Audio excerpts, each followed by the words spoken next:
The book of Genesis is the first book of the Bible and is considered one of the most important books in the Old Testament.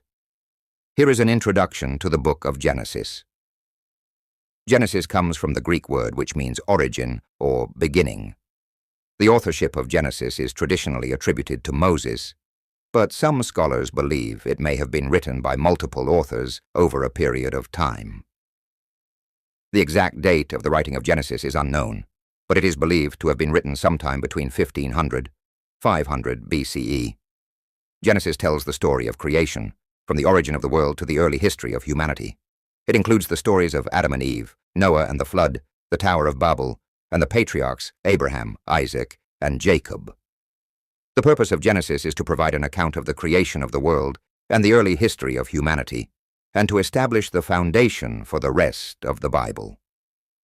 Overall, the book of Genesis provides a foundation for understanding the rest of the Bible, how God created the heavens and the earth, and the history of the Israelites.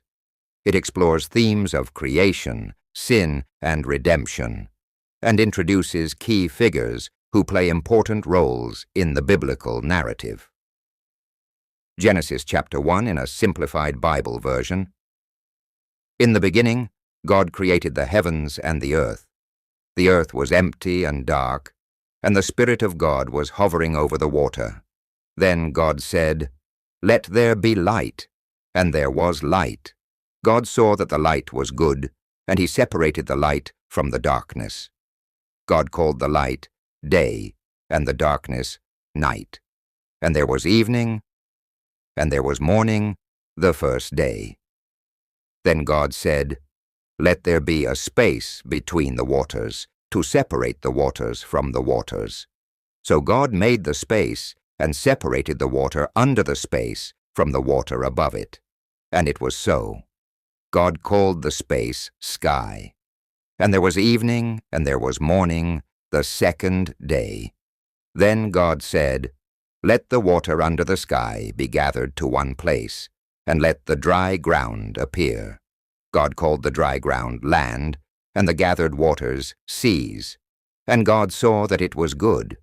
Then God said, "Let the land produce vegetation, seed-bearing plants, and trees that bear fruit with seed in it."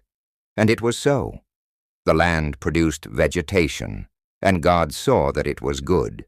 And there was evening, and there was morning, the third day. Then God said, "Let there be lights in the sky to separate the day from the night. Let them be for signs and for seasons, and for days and years." And God made two great lights, the greater light to govern the day, and the lesser light to govern the night. God set them in the sky to give light to the earth, to govern the day and the night, and to separate light from darkness. And there was evening, and there was morning, the fourth day.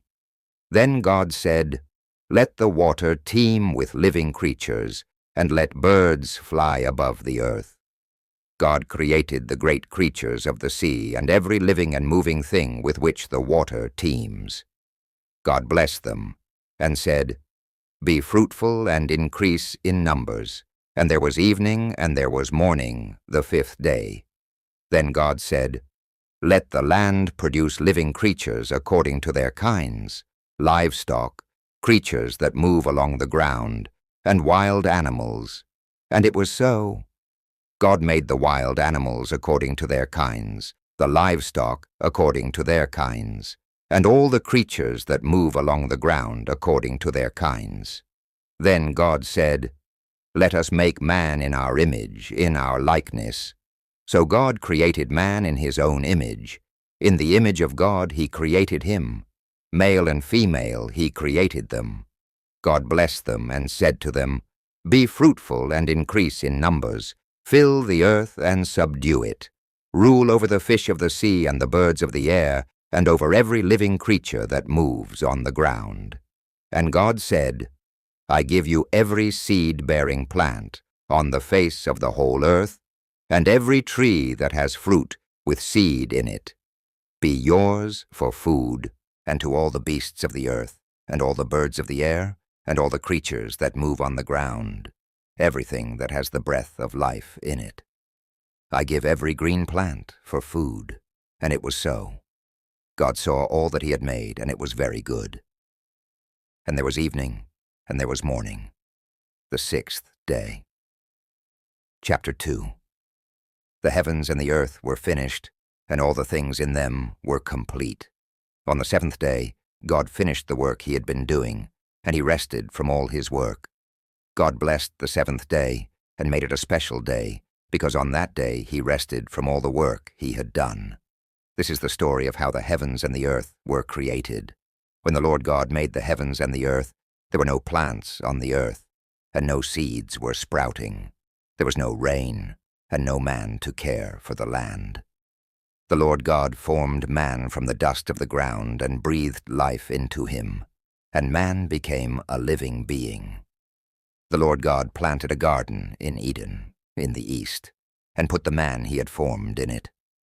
The Lord God made all kinds of beautiful trees grow in the garden, and in the middle of the garden he put the tree of life and the tree of knowledge of good and evil. A river flowed from Eden and watered the garden, and then it divided into 4 rivers. The first river was the Pishon, which flowed through the land of Havilah, where there is gold. The gold of that land is good, and there are also precious stones and onyx. The second river was the Gihon, which flowed through the land of Cush. The third river was the Tigris, which flowed east of Assyria, and the fourth river was the Euphrates. The Lord God put the man in the garden to care for it and to protect it. The Lord God commanded the man, saying, "You may eat from any tree in the garden, but you must not eat from the tree of knowledge of good and evil, because if you do, you will die." The Lord God said, "It is not good for the man to be alone. I will make a helper suitable for him." So the Lord God put the man into a deep sleep, and took one of his ribs, and closed up the place with flesh. Then the Lord God made a woman from the rib he had taken from the man, and he brought her to the man. The man said, "This is now bone of my bones and flesh of my flesh. She shall be called woman, because she was taken out of man. That is why a man leaves his father and mother and is united to his wife, and they become one flesh." The man and his wife were naked, but they felt no shame.